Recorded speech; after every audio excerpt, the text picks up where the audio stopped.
الحمدللہ وکفی والصلاة والسلام علی عباده الذین اصطفی خصوصاً علی افضلہم وخاتم النبیین محمد الامین وعلی آلہ وصحبہ اجمعین. اما بعد فقد قال اللہ تبارک وتعالی کما ورد فی سورۃ ہود: اعوذ باللہ من الشیطان الرجیم بسم اللہ الرحمن الرحیم. وَيَا قَوْمِ لَا يَجْرِمَنَّكُمْ شِقَاقِي أَن يُصِيبَكُم مِّثْلُ مَا أَصَابَ قَوْمَ نُوحٍ أَوْ قَوْمَ هُودٍ أَوْ قَوْمَ صَالِحٍ وَمَا قَوْمُ لُوطٍ مِّنكُمْ بِبَعِيدٍ. صدق اللہ العظیم. رب اشرح لي صدری ويسر لي أمری واحلل عقدۃ من لسانی یفقہوا قولی. اللهم ربنا ألهمنا رشدنا وأعذنا من شرور أنفسنا. اللهم أرنا الحق حقا وارزقنا اتباعه وأرنا الباطل باطلا وارزقنا اجتنابه. اللهم ربنا آنس وحشتنا في قبورنا وارحمنا بالقرآن العظيم. اللهم اجعله لنا إماما ونورا وهدى ورحمة. اللهم ذكرنا منه ما نسينا وعلمنا منه ما جهلنا وارزقنا تلاوته آناء الليل وآناء النهار واجعله لنا حجة يا رب العالمين آمین. رمضان مبارک کا پہلا عشرہ مکمل ہو جانا آپ سب حضرات کو مبارک ہو. آج کی شب سے دوسرا عشرہ شروع ہو رہا ہے. پہلے عشرے کو حضور نے عشرہ رحمت قرار دیا ہے اور یہ عشرہ مغفرت ہے. سورہ ہود کے 8ویں رکوع میں جو مضمون چل رہا تھا، حضرت شعیب علیہ السلام اور ان کی قوم کے مابین جو رد و قدح کی تفصیل بیان ہو رہی تھی، اس میں ایک اہم نقطہ آیا ہے: وَيَا قَوْمِ لَا يَجْرِمَنَّكُمْ شِقَاقِي. اور دیکھو اے میری قوم کے لوگو، تمہیں میری دشمنی، میرا ذاتی بغض اس بات پر آمادہ نہ کر دے کہ تمہارا وہ انجام ہو جائے ان یصیبکم مثل ما اصاب قوم نوح، کہ تم پر بھی وہی عذاب آئے اللہ کا جیسا کہ آیا تھا قوم نوح پر، او قوم ہود، او قوم ہود، یا جو آیا تھا قوم ہود پر، او قوم صالح، یا جو آیا تھا قوم صالح پر، لوط منکم ببعید، اور قوم لوط تو تم سے زیادہ دور بھی نہیں. یہ چار جو ہیں قوموں کے اوپر عذاب آ چکا تھا حضرت شعیب علیہ السلام کی قوم پر عذاب آنے سے پہلے. حضرت نوح، حضرت ہود، اور جہاں جن شہروں تک حضرت لوط علیہ السلام بھیجے گئے، یعنی سدوم اور عامورہ کی بستیاں. اور یہ جو بستیاں تھیں دونوں جن پر عذاب آیا ہے، بعید ہونے کا معاملہ ان کا دونوں اعتبار سے ہے، زمانی اعتبار سے بھی، مکانی اعتبار سے بھی. جغرافیے میں بھی ہم نے دیکھ لیا کہ خلیج عقبہ کے مشرقی ساحل کے ساتھ جو ہے علاقہ جو ہے یہ تھا کہ جو اصحاب مدین کا ہے، جن میں شعیب بھیجے گئے. ان سے ذرا ہٹ کر مشرق میں جو ہے بحیرہ بردار ہے، اور بحیرہ بردار کے ساحل کے اوپر یہ شہر آباد تھے. تو جغرافیائی اور زمینی اعتبار سے بھی فاصلہ نہیں ہے، زمانی اعتبار سے بھی زیادہ فصل نہیں ہے. اور اگرچہ بعض لوگوں کا خیال یہ ہے کہ حضرت موسیٰ علیہ السلام جب مدین گئے تھے، مصر سے اپنی جان بچا کر نکلے تھے، تو پھر وہاں جس شیخ کے پاس وہ رہے ہیں اور جس کی بیٹی سے پھر انہوں نے شادی کی ہے، اس کے بارے میں لوگوں نے یہ خیال ظاہر کیا کہ وہ حضرت شعیب تھے. مجھے اس سے سختی سے اختلاف ہے، اور مجھے ان لوگوں کی رائے سے اتفاق ہے جو سمجھتے ہیں کہ یہ ممکن ہی نہیں ہے. حضرت شعیب کی قوم کے اوپر جو عذاب آ چکا تھا، اس کے بعد جو لوگ بچے کھچے وہاں آباد تھے، ان میں کوئی نیک آدمی تھا کہ جس کے پاس حضرت موسیٰ علیہ السلام کا جانا ہوا ہے. لیکن یہ کہ بہرحال اتنا فصل کوئی ہزاروں برس کا نہیں ہے ان کے مابین، سینکڑوں برس کا بھی شاید نہ ہو. قریب کا ہے معاملہ، زمانی اعتبار سے بھی اور زمینی اعتبار سے بھی. اب جو نقطہ اس میں اہم ہے وہ یہ ہے کہ بسا اوقات کسی شخص کو کسی داعی حق سے ذاتی پرخاش ہوتی ہے، کوئی ذاتی بغض ہے، کوئی ذاتی دشمنی ہے، کسی سبب سے ہے. اس کے نفسیاتی اسباب ہو سکتے ہیں اور بہت سے اسباب ہو سکتے ہیں، اور صرف ایک ذاتی پرخاش کی وجہ سے وہ اس کی دعوت کو رد کرتا ہے، اس کی مخالفت پر کمر بستہ ہو جاتا ہے، اس کی دشمنی اختیار کرتا ہے. نتیجہ کیا ہے؟ اس کا کچھ نہیں بگاڑتا، اپنے آپ کو برباد کر لیتا ہے، اپنی تباہی کو دعوت دیتا ہے. تو اے میری قوم کے لوگ، میری زدم زدہ میں تم کہیں اس انجام سے دو چار نہ ہو جانا. ایسا نہ ہو کہ میرا بغض اور میری عداوت جو ہے، وَيَا قَوْمِ لَا يَجْرِمَنَّكُمْ شِقَاقِي ان یصیبکم مثل ما اصاب قوم نوح او قوم ہود او قوم صالح وما قوم لوط منکم ببعید واستغفروا ربکم. اور دیکھو استغفار کرو اپنے رب سے، ثم توبوا الیہ، پھر اس کی طرف رجوع کرو، اس کی طرف آگے بڑھو، اس کی اطاعت کرو، اس کی فرما برداری کرو۔ ان ربی رحیم ودود، یقیناً میرا رب رحیم بھی ہے، ودود بھی ہے، محبت فرمانے والا ہے۔ قال یا شعیب ما نفقہ کثیرا مما تقول، انہوں نے کہا کہ اے شعیب تم جو کچھ کہتے ہو اس کی اکثر بات تو ہماری سمجھ میں نہیں آتی، کیا کہہ رہے ہو تم؟ یعنی یہ کہ ذہنوں کے سانچے اتنے بگڑ گئے ہوتے ہیں کہ سیدھی بات ان میں فٹ بیٹھتی نہیں۔ ما نفقہ کثیرا مما تقول وانا لنراک فینا ضعیفا، ہم تو یہ دیکھ رہے ہیں کہ تم ہمارے اندر کوئی طاقتور آدمی نہیں ہو، کمزور سے آدمی ہو، ہم تو دیکھتے ہیں کہ تمہارے پاس کوئی قوت نہیں ہے۔ لولا رہتک، اگر نہ ہوتا تمہارا خاندان، لرجمناک، تو ہم تجھے کبھی کا جو سنسار کر چکے ہوتے۔ اب یہ بات بہت اہم ہے اس وقت، اصل میں یہ جو صورت مکی نازل ہو رہی ہیں، جو حضور کی دعوت اور تحریک جس دور سے گزر رہی تھی اور جو کچھ ہو رہا تھا، وہ اس کا ایک عکس سابقہ انبیاء اور رسل کے حالات میں بھی جو ہے تو وہ اسی دور کی مناسبت سے وہی باتیں نمایاں کی جاتی ہیں۔ یعنی جو تکرار ہوئی ہے ان رسولوں کے حالات کی، وہ تکرار محض نہیں ہے، بلکہ ہر جگہ پر جس دور میں وہ صورت نازل ہو رہی ہے جن میں ان کا تذکرہ ہو رہا ہے، اس دور میں جو خاص مسائل ہیں کہ جو درپیش ہیں محمد الرسول اللہ صلی اللہ علیہ وسلم اور آپ کے صحابہ کو، تو ان کے مناسبت سے جو ہدایت ہے، دل جوئی ہے، مسلمانوں کے لیے رہنمائی ہے، وہ حصہ ان رسولوں کی تعلیمات اور تاریخ کا بیان کیا جاتا ہے۔ اب یہاں مکے میں بھی شکل یہ ہو چکی تھی کہ بقیہ سب قریش جو ہیں وہ حضور کے خلاف جو ہیں سخت غیظ اور غضب کے اندر مبتلا تھے، لیکن چونکہ حضور کے چچا ابو طالب یہ خاندان بنی ہاشم کے سردار تھے اور انہیں ذاتی محبت تھی، وہ چاہے ایمان نہیں لائے حضور پر صلی اللہ علیہ وسلم، لیکن ذاتی محبت انہیں اتنی تھی کہ انہوں نے آخری وقت تک سپورٹ کیا ہے۔ اور قبائلی زندگی میں یہ ہوتا ہے کہ اگر کہیں کسی ایک خاندان کے کسی فرد کے اوپر کوئی ہاتھ اٹھایا جائے تو پھر وہ خاندان انتقام لیتا ہے۔ اس کا مطلب یہ ہوتا کہ حضور کے خلاف وہ کوئی اقدام کرتے ہیں تو گویا کہ ان فائٹنگ شروع ہو جائے گی، داخلی خانہ جنگی شروع ہو جائے گی بنو ہاشم کی ان لوگوں کے خلاف کہ جو حضور کو کوئی غضب پہنچائیں، نقصان پہنچائیں۔ یہ تحفظ ملا ہوا تھا محمد الرسول اللہ صلی اللہ علیہ وسلم کو اللہ تعالیٰ کی طرف سے۔ اگر خدا نہ خواستہ ابو لہب ہوتا اس سردار، تو کبھی کا حضور کے خلاف کوئی نہ کوئی اقدام وہ کر چکے ہوتے، لیکن چونکہ خاندان بنی ہاشم کی سرداری اس وقت تھی ابو طالب کے پاس، اور انہیں دلچسپی تھی اور محبت تھی، شفقت تھی حضور کے ساتھ، بلکہ کچھ عرصہ جو ہے حضور ان کے سائے عاطفت کے اندر انہوں نے گزارا بھی تھا۔ اس وجہ سے تو یہ نقشہ دکھایا جا رہا ہے کہ آج قریش کے مقابلے میں جس طریقے سے کہ بنو ہاشم کی سپورٹ اور حفاظت جو ہے وہ حضور کے لیے اللہ تعالیٰ نے اسے قلعہ بنا دیا ہے، یہی معاملہ اس وقت تھا کہ حضرت شعیب کا بھی خاندان ان کا پشت بنا تھا۔ وَلَوْلَا رَحْتُكَ، اگر تمہارا خاندان تمہارا پشت بنا نہ ہوتا اور تمہارا ساتھ نہ دے رہا ہوتا، لَرَجَمْنَاكَ، ہم کبھی کہ تمہیں سنسار کر چکے ہوتے۔ وَمَا أَنْتَ عَلَيْنَا بِعَزِيزٍ، اور ذاتی طور پر تم ہم پر کوئی بھاری نہیں ہو، تو تمہاری کوئی حیثیت نہیں ہے۔ قَالَ يَا قَوْمِ رَحْتِي أَعَزُّ عَلَيْكُم مِّنَ اللَّهِ، انہوں نے کہا اے میری قوم کے لوگوں، کیا میرا یہ خاندان تم پر زیادہ بھاری ہے اللہ سے؟ میرا پشت بنا تو حقیقتاً اللہ ہے، تم اللہ سے نہیں ڈرتے، میرے خاندان سے ڈرتے ہو۔ رحتی اعز علیکم من اللہ واتخذتموہم وراءکم ظہریا، اللہ کو تو تم نے اپنی پیٹھوں کے پیچھے پھینکا ہوا ہے، بھلایا ہوا ہے۔ یہ بھی بہت ہی اہم نفسیاتی نکتہ ہے۔ ہوتا یہ ہے کہ ہم دنیا میں ایسے مگن رہتے ہیں کہ اللہ کو ماننے کا عقیدہ تو ہے، لیکن اللہ مستحضر نہیں رہتا، یاد نہیں رہتا۔ یہ ہمارا پورا دنیا کا کاروبار چل رہا ہے، کاز اینڈ ایفیکٹ، علل ہیں، اسباب ہیں، ان کے نتائج نکل جاتے ہیں۔ تو جو کاز اینڈ ایفیکٹ کا جو سلسلہ چل رہا ہے، ہم اس میں اتنے گم ہوتے ہیں کہ مسبب الاسباب جو ہے وہ نگاہوں کے سامنے رہتا ہی نہیں۔ یا یہ کہ ہم اپنے کاموں میں اتنے مشغول ہیں، اپنے کام و دہن کی لذت جو ہے وہی ہمیں جو ہے کوئی فرصت نہیں لینے دیتی، یا یہ کہ بنیادی ضروریات جو ہے وہی ہمیں جو ہے اب کوئی فارغ نہیں ہونے دیتی، لہذا ہم گم ہو جاتے ہیں۔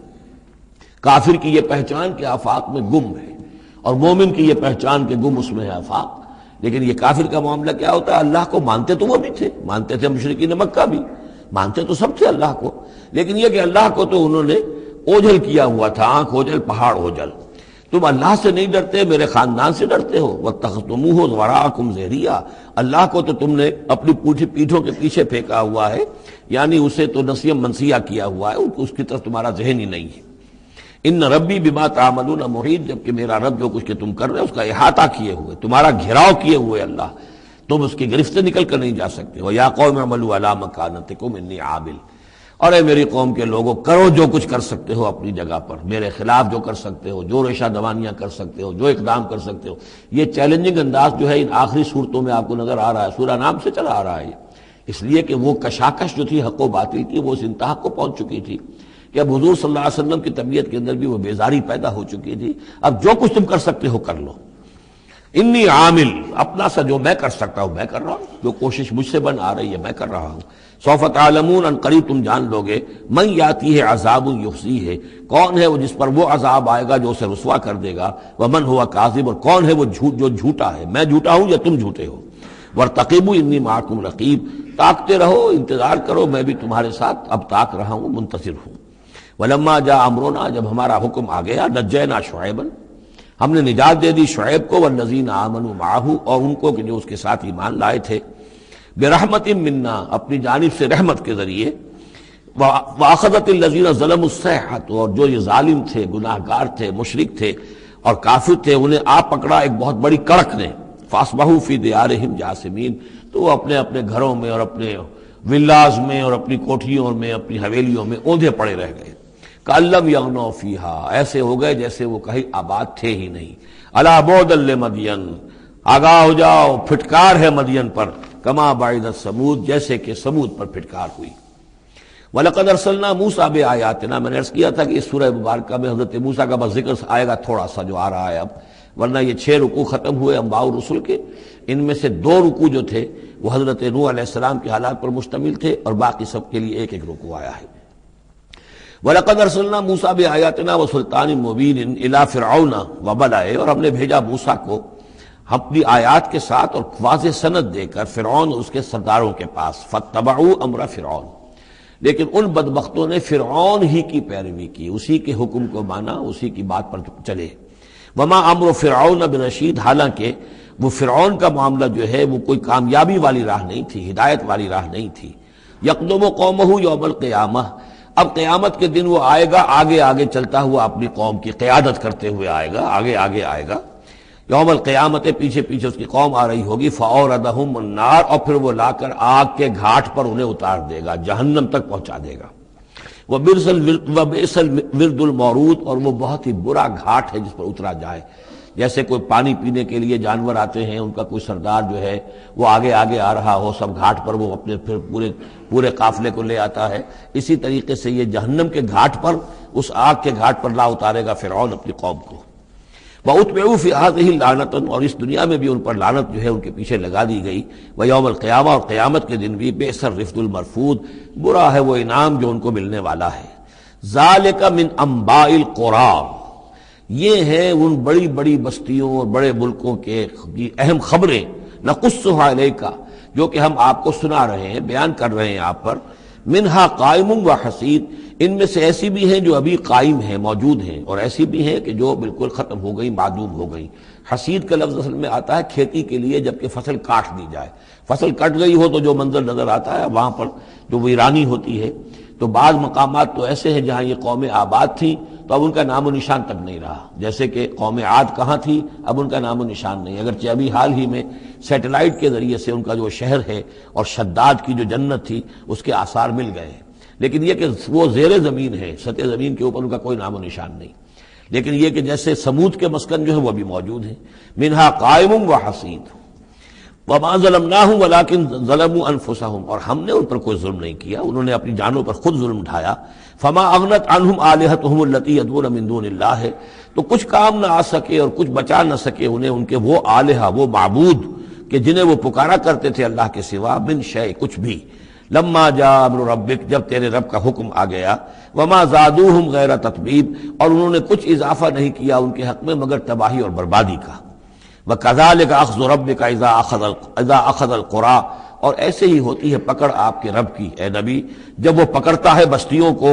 وہی ظالمۃ، جبکہ وہ ظالم ہوتی ہیں، گناہ گار ہوتی ہیں، ان میں گناہ کا اور معصیت کا عام چلن ہو جاتا ہے۔ ان اخذہ علیم شدید، یقیناً اس کی پکڑ جو ہے وہ بڑی دردناک بھی ہے، بڑی سخت ہے،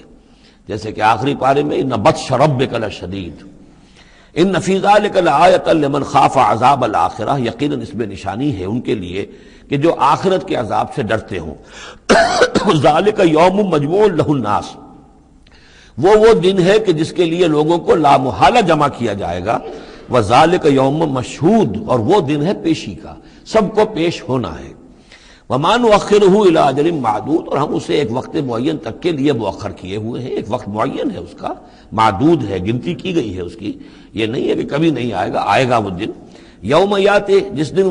جب کہ وہ دن آ جائے گا، لا تکلم نفس الا باذنہ، کوئی ذی نفس زبان نہیں کھول سکے گا مگر اللہ کے اذن سے۔ فمنہم شقی و سعید، تو انسانوں میں سے شقی بھی ہوں گے، بدبخت بھی ہوں گے، سعید بھی ہوں گے، نیک بخت ہوں گے۔ فاما الذین شقوا، تو وہ لوگ کہ جو بدبخت ہیں، ففی النار لہم فیہا زفیر و شہیق، وہ آگ میں ہوں گے جس میں ان کو وہاں چیخنا چلانا ہے، دھاڑنا ہے اپنے درد سے، کرب سے۔ خالدین فیہا، اس میں وہ ہمیشہ ہمیش رہیں گے، ما دامت السماوات والارض، جب تک کہ رہے آسمان اور زمین، الا ما شاء ربک، سوائے اس کے کہ جو چاہے تیرا رب۔ یہ ذرا مشکلات القرآن میں سے یہ مقام ہے، یہ واحد مقام ہے کہ جہاں خالدین فیہا ابدا یا خالدین فیہا، اس میں کچھ استثناءات بھی آئی ہیں کہ کب تک یہ رہے گا، جہنم کب تک رہے گی، ما دامت السماوات والارض، جب تک آسمان اور زمین رہے۔ اب اس سے مراد ابدیت بھی ہو سکتی ہے، اور اس میں کوئی اشارہ بھی ہو سکتا ہے کہ شاید کبھی کوئی وقت آئے کہ یہ جو آسمان اور زمین کی ایک تخلیق اللہ نے کی ہے، یہ ایک خاص اس کا نظام ہے، ایک وقت میں آ کر یہ نظام بدل جائے، پھر کوئی اور آسمان کوئی اور زمین تخلیق فرمائے۔ بہرحال اس وقت تک جب تک کہ یہ آسمان اور زمین باقی رہیں گے تو یہ جو جہنمی لوگ جو ہیں وہ جہنم میں رہیں گے۔ اس میں بھی ایک استثناء، الا ما شاء ربک، اللہ کا اختیار ہے، اگر کسی کو چاہے اس میں سے نکالنا تو اس کا اختیار مطلق ہے۔ جیسا کہ ہم نے عرض کیا، کئی دفعہ عرض کیا ہے کہ جیسے اہل سنت کے نزدیک اللہ تعالیٰ کے بارے میں ہم یہ نہیں کہہ سکتے کہ وہ اس پر عدل کرنا واجب ہے، لیکن یہ کہ وہ عدل کرے گا۔ اسی طریقے سے یہ بات کہ اللہ تعالیٰ کا اختیار مطلق ہے، وہ کسی کو چاہے تو نکال لے، لیکن ہم یہ جانتے ہیں کہ کفار کے لیے یہ جہنم جو ہے وہ ابدی ہے، اللہ نکالے گا نہیں، واللہ عالم۔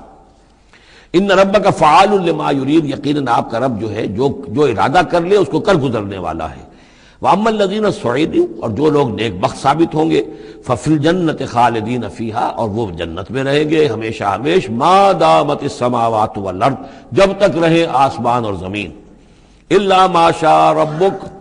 سوائے اس کے کہ جو آپ کا رب چاہے، عطان غیر مجزوز، اور یہ جو بخشش ہے یہ بے انتہا ہوگی، اس کا خاتمہ کبھی نہیں ہوگا۔ یہ اضافی لفظ جنت کے لیے آ رہا ہے کہ جو دوزخ کے لیے نہیں آیا۔ یہ جو ذرا سا باریک باریک فرق ہوتا ہے، پھر اس سے بڑے فلسفیانہ نکتے نکلتے ہیں، اس سے پھر محققین نے، علماء نے جو ہیں پھر بہت سے دلائل استدلال کیے ہیں۔ چنانچہ حافظ ابن تیمیہ رحمہ اللہ اور شیخ ابن عربی دونوں کی ایک رائے ہے جو اہل سنت کا جو عام اجماعی عقیدہ ہے اس سے مختلف ہے۔ اہل سنت کا اجماعی عقیدہ یہ ہے کہ جنت اور دوزخ دونوں ابدی ہیں، ہمیشہ ہمیشہ ہمیشہ ہمیشہ، کوئی اختتام نہیں ہے نہ جنت کا نہ دوزخ کا۔ لیکن امام ابن تیمیہ رحمہ اللہ اور شیخ اکبر جو صوفیاء کے ہیں، شیخ ابن عربی، اگرچہ ان دونوں میں بڑی بود ہے بہت سی چیزوں کے اندر، اور امام ابن تیمیہ جو ہے وہ بہت ہی سخت تنقید کرتے ہیں اور سخت الفاظ استعمال کرتے ہیں شیخ ابن عربی کے لیے، محی الدین ابن عربی، لیکن یہ کہ اس معاملے میں ان دونوں کی رائے ایک ہے، اور وہ یہ ہے کہ جنت تو ابدی ہے، دوزخ ابدی نہیں ہے۔ ایک وقت آئے گا، چاہے وہ ارب سال کے بعد آئے، وہ ابد ہمارے اعتبار سے ابدی ہو، ہمارے اعتبار سے انفائنائٹی ہوگا، لیکن یہ کہ ایک وقت آئے گا کہ جہنم ختم ہو جائے گی۔ یہ ان کی رائے ہے، واللہ اعلم۔ فلا تک فی مریۃ مما یعبد ہؤلاء، تو تمہیں کوئی شک نہ رہے ان چیزوں کے بارے میں جن کو یہ لوگ پوج رہے ہیں۔ ما یعبدون الا کما یعبد آباؤہم، نہیں پوج رہے یہ مگر ایسے ہی جیسے کہ ان کے آباء و اجداد پوجتے رہے ہیں من قبل، اس سے پہلے۔ وَإِنَّا لَمُوَفُّوهُمْ نَصِيبَهُمْ غَيْرَ مَنقُوص، اور ہم انہیں ان کا جو اجر اور ثواب اور ان کا بدلہ ہے، حق ہے، پورا دے دیں گے بغیر کسی کمی کے۔ وَلَقَدْ آتَيْنَا مُوسَى الْكِتَابَ فَاخْتُلِفَ فِيهِ، اور موسیٰ کو ہم نے کتاب دی تھی پھر اس میں اختلافات پیدا کر دیے گئے۔ وَلَوْلَا كَلِمَةٌ سَبَقَتْ مِنْ رَبِّكَ لَقُضِيَ بَيْنَهُمْ، اور اگر نہ ہوتی ایک بات تیرے رب کی پہلے ہی سے طے، یعنی ایک مدت اور جو ہے اللہ کی طرف سے معین ہے، تو ان کے مابین فیصلہ کر دیا جاتا۔ وَإِنَّهُمْ لَفِي شَكٍّ مِّنْهُ مُرِيبٍ، اور اب تو حقیقت میں یہ لوگ جو ہیں وہ تورات اس کتاب کے بارے میں کچھ شکوک و شبہات میں مبتلا ہو گئے۔ یہ بات جو ہے سورہ شورى میں کھل کر آئے گی کہ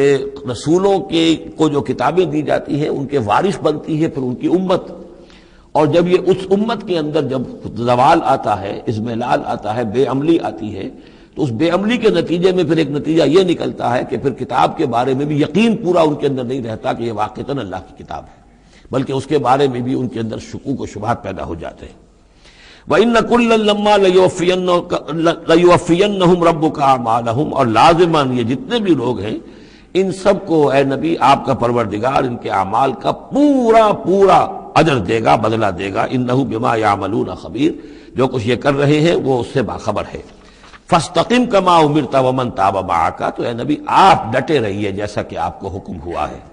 اور جو لوگ بھی جنہوں نے توبہ کی ہے آپ کے ساتھ، یعنی توبہ کی ہے، وہ شرک سے باز آئے ہیں، کفر کو چھوڑا ہے، ایمان لائے ہیں، پلٹ آئے ہیں آپ کے ساتھ، وَلَا تَطْغَوْا، اور اب آگے نہ بڑھیے، حد سے تجاوز نہ کیجیے۔ یہ تجاوز یہ بھی ہو سکتا ہے کہ عذاب کی جلدی کریں، کہ جلدی اب اللہ تعالیٰ فیصلہ چکا دیں۔ تجاوز یہ بھی ہو سکتا ہے کہ کہیں غصے میں آ جائیں اور لوگوں کی مخالفت کے اوپر جو ہے وہ اپنا جو حلم جو ہے اس کا دامن ہاتھ سے چھوڑ بیٹھے، تو یہ مختلف چیزیں ہو سکتی ہیں۔ اِنَّهُ بِمَا تَعْمَلُونَ بَصِيرٌ، جو کچھ تم کر رہے ہیں اسے بھی اللہ دیکھ رہا ہے، جو کچھ وہ کر رہے ہیں اسے بھی دیکھ رہا ہے، اس کو ان کی سزا دے گا، تمہیں تمہارا اجر و ثواب دے گا۔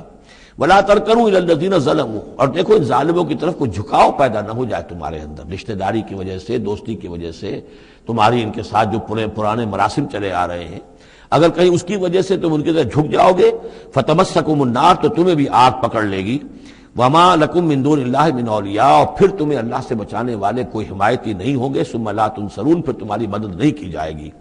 وَأَقِمِ الصَّلَاةَ طَرَفَيَ النَّهَارِ وَزُلَفًا مِّنَ اللَّيْلِ، اور اے نبی نماز کو قائم رکھیے۔ اب یہ سارے خطابات آپ دیکھ رہے ہیں کہ بظاہر واحد کے صیغے میں حضور سے ہو رہے ہیں، لیکن یہاں پر خطاب امت سے ہے، مسلمانوں سے ہے، حضور کی وساطت سے اہل ایمان جو ہے وہ مخاطب ہے۔ نماز قائم رکھو، دن کے دونوں طرف، فجر ہے ادھر مغرب ہے یا عصر ہے، یہ نہار کا دو طرف جو ہے وہ تو فجر اور عصر شمار ہوں گے۔ وَزُلَفًا مِّنَ اللَّيْلِ، اور کچھ ٹکڑے رات کے،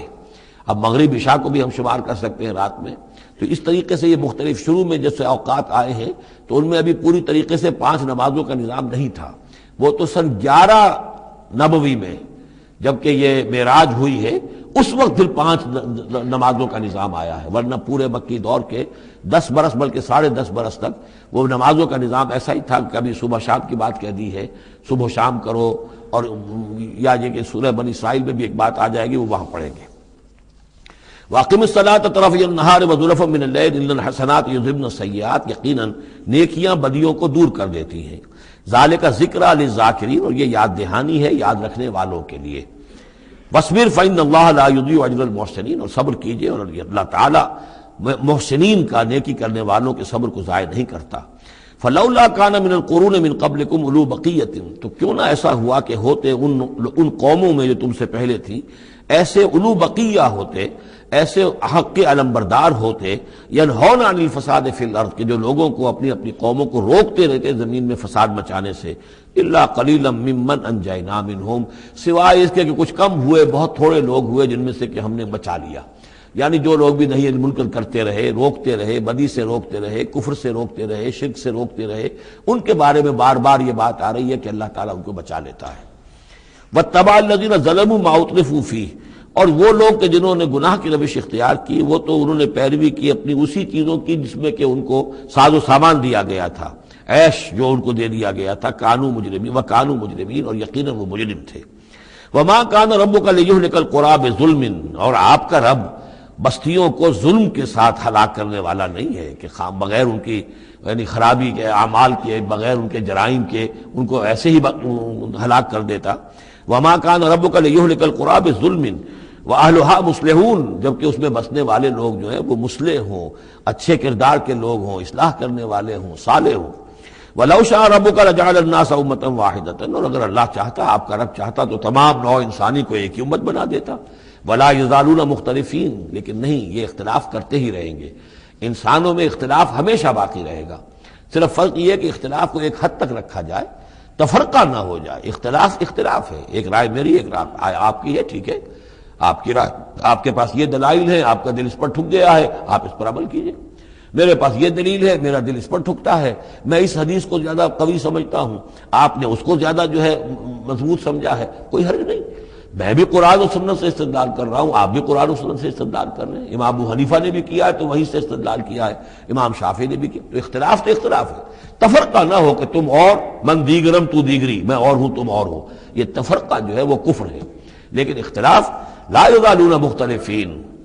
وہ تو یہ ہے کہ گلہائے رنگا رنگ سے ہے رونق چمن، اے ذوق جہاں کو ہے زیب اختلاف سے۔ اختلاف جو ہے مونوٹنی اگر دنیا میں ہو تو طبیعت انسان کی محتاج ہے، یہاں تو یہ کہ رنگا رنگی ہو، تنوع ہو، تو اس سے ہی انسان جو یہاں کی جو زیبائش ہے اور رونقیں ہیں۔ ولا یزالون مختلفین الا من رحم ربک، سوائے اس کے کہ جس پر تیرا رب رحم فرما دے۔ ولذالک خلقہم، اللہ نے بنایا ہی اسی حساب سے ہے ان کو۔ دو افراد کے مزاج ایک نہیں ہے، دو افراد کے انگوٹھوں کی وہ یہ نشان ایک نہیں، لکیریں ایک جیسی نہیں ہیں، دو انسانوں کی شکلیں ایک جیسی نہیں ہیں، یہ تو اللہ تعالیٰ نے بنایا ہے تخلیق کے اندر۔ اب جینز کسی کے کچھ ہے، کسی کے کچھ ہیں، کسی میں کچھ جو ہے اور اثرات آ رہے ہیں، کسی میں کسی اور طرح کے اثرات آ رہے ہیں۔ الناس کالمعادن، اور یہ تمام انسان بھی معدنیات کی طرح ہیں، تو اس طرح ہی اللہ تعالیٰ نے جو پیدا کیا ہے وہ ایک جیسی شے تو نہیں پیدا کی۔ وَتَمَّتْ كَلِمَةُ رَبِّكَ لَأَمْلَأَنَّ جَهَنَّمَ مِنَ الْجِنَّةِ وَالنَّاسِ أَجْمَعِينَ، اور تیرے رب کی یہ بات پوری ہو کر رہے گی کہ میں پر کر کے رہوں گا جہنم کو جنوں سے اور انسانوں سے، سب سے۔ یعنی اس نے جنت بنائی ہے، اس کو بھی اس نے آباد کرنا ہے اہل حق کے ذریعے سے، جہنم بھی تو بنا رکھی ہے، اس کا ایندھن بھی اسے درکار ہے۔ تو اس دنیا کے اندر جو کفار ہیں، مشرکین ہیں، گناہگار ہیں، جو عیاشیاں کر رہے ہیں، بدماش ہیں اور جو ظالم ہیں، یہ ظاہر بات ہے کہ جہنم کے لیے ایندھن ہے جو اللہ نے فراہم کیا ہے۔ وَكُلًّا نَقُصُّ عَلَيْكَ مِنْ أَنْبَاءِ الرُّسُلِ، اب یہ وہ اصطلاح آ گئی جس کا میں بار بار ذکر کر رہا تھا، انباء الرسل۔ اور یہ سب چیزیں جو ہم بیان کر رہے ہیں محمد آپ پر، یہ رسولوں کی بڑی اہم خبروں میں سے ہیں۔ حضرت نوح، حضرت ہود، حضرت صالح، حضرت لوط، حضرت شعیب، حضرت موسیٰ، یہ حالات جو بیان کر رہے ہیں من انباء الرسل ما نثبت بہ فؤادک، اور یہ اس لیے تاکہ اس کے ذریعے سے آپ کے دل کو جما دیں، مضبوطی دیں۔ یعنی جو کچھ آپ پر اور آپ کے ساتھی اہل ایمان پر آج بیت رہی ہے کوئی نئی بات نہیں ہے، ہمیشہ یہی ہوا ہے۔ ہمارے رسول جب بھی آئے ایسی مخالفت ہوئی ہے، اسی طرح کی انہوں نے مشقتیں جھیلی ہیں۔ حضرت شعیب کو بھی یہی کہا گیا کہ اگر تمہارا خاندان نہ ہوتا تو ہم کبھی کہ تمہیں جو ہلاک کر چکے ہوتے، تو اگر اسی صورت سے آ جائے محمد صلی اللہ علیہ وسلم آپ دو چار ہیں تو یہ کوئی نئی بات نہیں ہے، یہ تو گویا کہ اس راستے کے یہ تو لازمی جو ہے اس کے حالات ہیں۔ تو اس سے یہ کہ دل کو تثبیت ہوتی ہے کہ بالآخر کامیاب کون ہوا، آیا حضرت شعیب کی قوم کامیاب ہوئی یا حضرت شعیب کامیاب ہوئے؟ تو بالآخر کامیابی اے نبی آپ کی اور آپ کے ساتھیوں کی ہے۔ وَجَاءَكَ فِي هَذِهِ الْحَقُّ، اور اس قرآن میں یا اس سورہ مبارکہ میں آپ کے پاس حق آ گیا ہے، وَمَوْعِظَةٌ، اور نصیحت آ گئی ہے، وَذِكْرَىٰ، اور یاد دہانی آ گئی ہے، لِلْمُؤْمِنِينَ، اہل ایمان کے لیے۔ وَقُلْ لِلَّذِينَ لَا يُؤْمِنُونَ، اور کہہ دیجئے ان لوگوں سے جو ایمان نہیں رکھتے، اعملوا علی مکانتکم، کر لو اپنے مقام پر جو کچھ کر سکتے ہو۔ اب کوئی اختلاف، کوئی بھی اپنا دقیقہ فروگزاشت نہ رکھو، میری مخالفت میں، میری جو بھی تم دشمنی میں کر سکتے ہو کر گزرو۔ انا عاملون، ہم بھی اب کر رہے ہیں جو کچھ ہم کر سکتے ہیں۔ وانتظروا انا منتظرون، تم بھی انتظار کرو کہ اللہ تعالیٰ کیا فیصلہ سناتا ہے اور آخری بات کیا آتی ہے، اور ہم بھی منتظر ہیں۔ وَلِلَّهِ غیب السماوات والارض، اور اللہ ہی کے لیے ہے آسمانوں اور زمین کا تمام چھپی باتیں اور تمام چھپے خزانے۔ وَإِلَيْهِ يُرْجَعُ الْأَمْرُ كُلُّهُ، اور کل کا کل معاملہ بالآخر اسی کی جانب لوٹا دیا جائے گا۔ فَاعْبُدْهُ، بس اسی کی بندگی اور پرستش کیجئے، وَتَوَكَّلْ عَلَيْهِ، اور اسی پر توکل کیجئے، آپ کا اعتماد اور بھروسہ اسی کی ذات پر ہو۔ وَمَا رَبُّكَ بِغَافِلٍ عَمَّا تَعْمَلُونَ، اور یقیناً آپ کا رب غافل نہیں ہے اس سے کہ جو آپ کر رہے ہیں۔ یہاں اللہ کے فضل و کرم سے سورہ ہود مکمل ہوئی۔ جیسا کہ میں نے عرض کیا تھا کہ یہ جو سلسلہ شروع ہوا 14 صورتوں کا، پہلا جوڑا اس میں سے سورہ یونس، سورہ ہود علیہم الصلاۃ والسلام۔ البتہ جو تیسرا اس کے اندر سب گروپ، میں نے کہا تھا تین کے سب گروپ ہیں، یہ تیسری سورت جو ہے سورہ یوسف، یہ بالکل پورے قرآن میں منفرد ہے اپنے مزاج کی۔ اس کے ساتھ جزوی سی مشابہت آئے گی ایک سورت کی، میں بعد میں عرض کروں گا۔ اس وقت یہ ہے کہ اس کو نوٹ کیجئے کہ اب تک ہم نے پڑھا ہے جو در حقیقت انباء الرسل کا مضمون ہے، جو ضائع شد و مت کے ساتھ آیا ہے۔ حضرت ابراہیم کا تھوڑا سا ذکر سورہ انعام میں ہم نے پڑھ لیا، کچھ تھوڑا سا ذکر جو ہے وہ سورہ ہود کے اندر آ گیا ہے، لیکن یہ ہے کہ اصل جو آیا ہے انباء الرسل، ایام اللہ فذکرہم بایام اللہ۔ یہ قصص النبیین کے اعتبار سے یہ منفرد صورت ہے، پوری صورت ایک نبی کے حالات پر مشتمل۔ قرآن مجید میں اس کی کوئی اور مثال نہیں۔ پھر یہ کہ اس میں وہ رنگ ہے ہی نہیں کہ حضرت یوسف علیہ السلام نے یہ دعویٰ کیا ہو کہ میں رسول ہوں، مجھے مانو، میری اطاعت کرو، اور وہاں کی جو قوم تھی اور بادشاہ جو تھا اس سے کوئی تعاون نہ کیا ہو، کچھ نہیں، وہ انداز ہی نہیں مانو گے تو عذاب آئے گا، کچھ نہیں۔ تو نبی میں اور رسول میں جو فرق ہوتا ہے وہ بھی آپ کنٹراسٹ اچھی طرح سمجھ لیجئے۔ حضرت یوسف نبی تھے، رسول نہیں تھے۔ رسول بنا کر جسے بھیج دیا جاتا تھا وہ تو پہلے کہتا تھا مجھے مانو، میری اطاعت کرو، ان اعبدوا اللہ واطیعون، اللہ کی بندگی کرو، میری اطاعت کرو، اللہ اللہ اور خیر صلی اللہ، اس کے بعد اگلی بات ہوگی۔ لیکن نبی کا معاملہ یہ نہیں ہوتا۔ نبی جیسے کہ مصلح ہوتے ہیں، نیک لوگ ہوتے ہیں، اولیاء اللہ ہوتے ہیں، خاص اللہ تعالیٰ کے برگزیدہ بندے ہوتے ہیں۔ اب ظاہر بات ہے کہ ایسے بھی ہوتے ہیں جیسے ہماری اس امت کے اندر حضور کے بعد کتنے ہیں اولیاء اللہ پیدا ہوئے ہیں، اونچی شخصیت ہے، کیونکہ وحی کا دروازہ بند ہو چکا ہے، نبی ان میں سے کوئی نہیں ہے۔ لیکن انبیاء بنی اسرائیل جو ہیں وہ گویا کہ اولیاء اللہ ہی تھے زیادہ تر، لیکن ان پر وحی بھی آتی تھی، وہ تسلسل جو ہے وحی کا چل رہا تھا۔ لیکن رسول وہی تھے کہ جنہیں تعین کے ساتھ کسی قوم کی طرف بھیج دیا جائے۔ حضرت یوسف کے جو یہ واقعات یہاں آ رہے ہیں اس تفصیل کے ساتھ اور پوری صورت نازل ہوئی ہے، اس کا ایک سبب ہے۔ میں نے آپ سے عرض کیا تھا کہ یہ جو آخری دور تھا مکی، آپ کے قیام مکہ کے دور کا، زمانے کا، تو اس میں یہ کہ چیزیں پہنچ چکی تھی مدینے میں بھی خبریں، اور مدینے میں اہل کتاب کے یہود کے کان کھڑے ہو گئے تھے۔ اب انہیں تو امید تھی، منتظر تھے، نبوت تو آخری ظاہر ہونے والی ہے، لیکن سمجھتے تھے ہم میں سے ہوگا۔ یہاں بات بالکل جو ہے وہ تلپٹ ہو رہی ہے، لہذا وہ اب کچھ نہ کچھ شوشے چھوڑتے رہتے تھے اور انہیں کہتے تھے اپنے پیغامات کے ذریعے سے کہ اچھا تمہارے ہاں سنا کسی نے نبوت کا دعویٰ کیا ہے، اچھا تو اس سے یہ سوال پوچھو کہ یہ ابراہیم تو آباد تھے فلسطین میں، یہ جو یہودی بنی اسرائیل ہے یہ مصر میں کیسے پہنچ گئے، جو وہاں سے پھر حضرت موسیٰ ان کو نکال کر لے کر آئے، لیکن کیسے پہنچے، پہنچنے کا سبب کیا تھا، کیا ماجرا تھا؟ یہ اب تاریخ کا ایک سوال تھا جو انہوں نے کر دیا۔ اس کے جواب میں اللہ تعالیٰ نے یہ صورت نازل فرما دی، اور اس قدر خوبصورت انداز میں نازل کی ہے۔ اور میں آپ کو ایک اور بات بھی بتا دوں کہ میرا قرآن مجید کے ساتھ جو معنوی تعارف ہوا ہے پہلی مرتبہ صحیح معنی میں، وہ اسی سورہ یوسف کے حوالے سے ہے، اور سورہ یوسف کی تفہیم القرآن مولانا مودودی کی۔ 1947 میں میں میٹرک کا امتحان دے چکا تھا، ہمارا رزلٹ بھی آ چکا تھا، لیکن یہ کہ اس کے بعد وہ فسادات کیا قتل عام شروع ہوا مسلمانوں کا مشرقی پنجاب میں۔ میں حصار میں تھا، تو حصار اس شہر کا نام تھا، لیکن ہم اس میں محصور بھی ہو گئے۔ تقریباً 1.5 مہینہ ہم نے مورچے بنا لیے اور اپنی حفاظت کرتے رہے۔ اس دوران میں ظاہر بات ہے کرنے کا کوئی اور کام تھا نہیں، وہ تو جو بھی مورچوں پر جن کی ڈیوٹی ہے وہ مورچوں پر کھڑے ہیں، باقی کوئی کام نہیں۔ تو میں اور میرے بڑے بھائی اس زمانے میں پھر ایک مسجد کے اندر بیٹھ کر، چونکہ انہوں نے بھی، وہ مجھ سے تو ویسے 6 سال بڑے ہیں، انہوں نے بھی جب میٹرک کیا تھا تو عربی پڑھی تھی، اور میں نے تازہ میٹرک کیا تھا، اور میرے پاس بھی عربی کا مضمون تھا، تو پھر یہ ہم پڑھتے تھے۔ اور ترجمان القرآن جو مولانا مودودی کا رسالہ تھا، اس میں ان دنوں تفہیم القرآن میں یہ سورہ یوسف کی تفسیر شائع ہو رہی تھی، تو ان دنوں ہم مسجد میں بیٹھ کر یہ سورہ یوسف تفہیم القرآن سے، پھر چونکہ مجھے کچھ عربی آتی تھی اور تازہ تھی، اچھی تھی، تو اس میں یہ کہ ہماری گفتگو بھی ہوتی تھی، مذاکرہ کرتے تھے۔ تو اس طریقے سے جو پہلا بیرا، اس سے پہلے بھی بہرحال یہ کہ قرآن ہے، اللہ کا کلام ہے، اللہ کی کتاب ہے، ہمارا اس پر ایمان ہے، کچھ اس کو سمجھنا، کچھ پڑھنا، یہ تو تھا، لیکن جو ایک معنوی ایک ربط قائم ہوا، ذہنی رشتہ ہے، قلبی رشتہ، وہ در حقیقت سورہ یوسف اور سورہ یوسف کی بھی وہ تشریح و تعبیر کے جو مولانا مودودی نے تفہیم القرآن میں کی ہے۔ بسم اللہ الرحمن الرحیم، الف لام را، تلک آیات الکتاب المبین، یہ ایک روشن آیات کی کتاب کی آیات ہیں۔ انا انزلناہ قرآنا عربیا، ہم نے اس کو نازل کیا ہے عربی قرآن بنا کر۔ کس کو نازل کیا ہے؟ وہ جو ام الکتاب میں ہمارے پاس ہے، وہ جو لوح محفوظ میں ہے، اس کو ہم نے اتارا ہے اب محمد پر، تو قرآن عربی بنا کر اتارا ہے۔ لعلکم تعقلون، تاکہ اے عربو، اے عرب کے رہنے والوں، اے امیین کہ جن کی طرف اولین بعثت ہمارے رسول کی ہوئی ہے، تم اچھی طرح سمجھ سکو۔ نحن نقص علیک احسن القصص، اے نبی ہم آپ پر بیان کرنے لگے ہیں بہترین بیان۔ یہ قصص نہیں ہے، قصص ہوتا قاف کے زیر کے ساتھ تو قصے کی جمع ہوتا، کہ بہترین قصہ ہم آپ کو سنا رہے، نہیں، احسن القصص، قصص جو ہے یہ یہاں پر یہ مصدر ہے، بہترین بیان،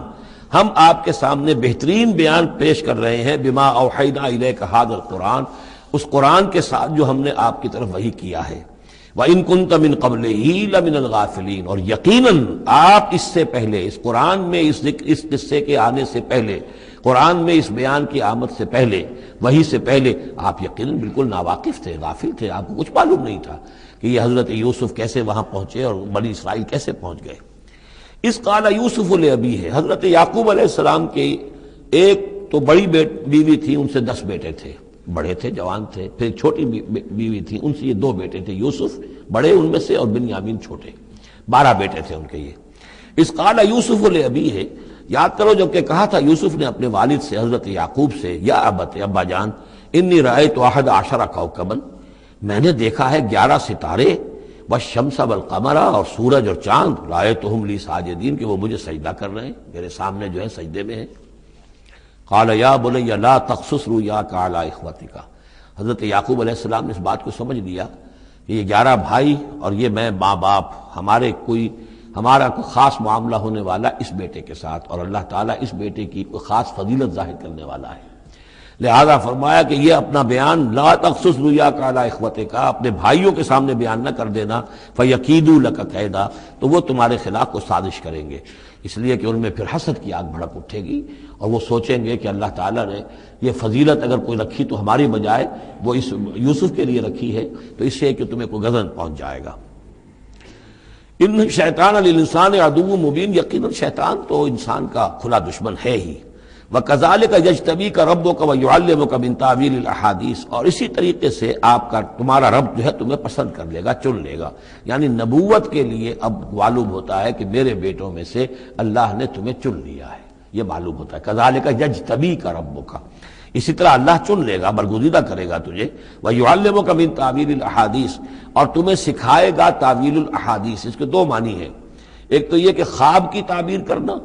اور یہ کسی بھی بات کی تہ تک پہنچ جانا، کنہ تک پہنچ جانا۔ تو عام اگر لیں گے تو کسی بھی بات، معاملہ فہمی جسے ہم کہتے ہیں، جز رسی، کسی چیز کے جو ہے اجزاء تک انسان پہنچ جائے، نگاہ دور تک چلی جائے،